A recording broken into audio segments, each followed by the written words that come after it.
toutes et à tous, donc Gwenaëlle, Nature House Coutances. Pendant cette période de confinement, je vous propose un petit atelier qui pourrait être réalisé même avec les enfants pour préparer des plants de légumes facilement. Donc tout d'abord, il vous faut donc du terreau horticole, ou bien si vous n'avez pas du terreau horticole, éventuellement compost ou terre. Deuxième chose, des petits pots comme ceci.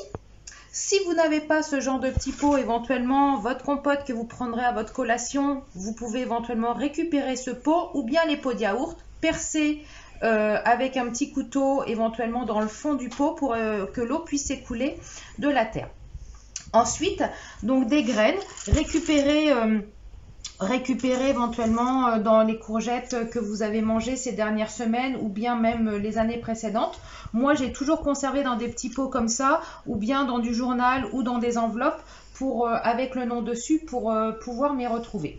Ensuite, un brumisateur qui nous sera très utile parce que ce brumisateur, il va nous permettre d'humidifier tous les jours en fait les plants de façon à ce que la terre soit tous les jours humide.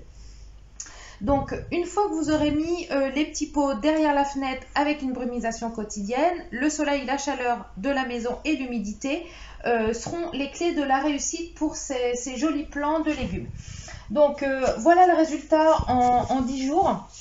Donc moi je l'ai fait il y a même une quinzaine de jours. Donc après les seins de glace, une fois que les plants sont bien partis comme ça, après les seins de glace, vous pourrez les mettre en pleine terre. Les cucurbitacées, tout ce qui est butternut, courgettes, potimarron, etc. sont vraiment pas compliqués au niveau de l'entretien.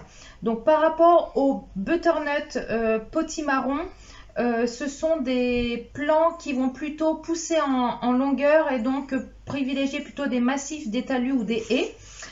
Par contre, pour ce qui est de la courgette, elles ont besoin d'1,50 m à peu près d'envergure pour se développer. Voilà. Donc j'espère que ce petit atelier vous a plu. Voilà le résultat. Ensuite, la diététicienne pourra vous conseiller des butternuts, des courgettes à manger tous les jours ou en potage même l'hiver parce que la butternut se conserve très très bien.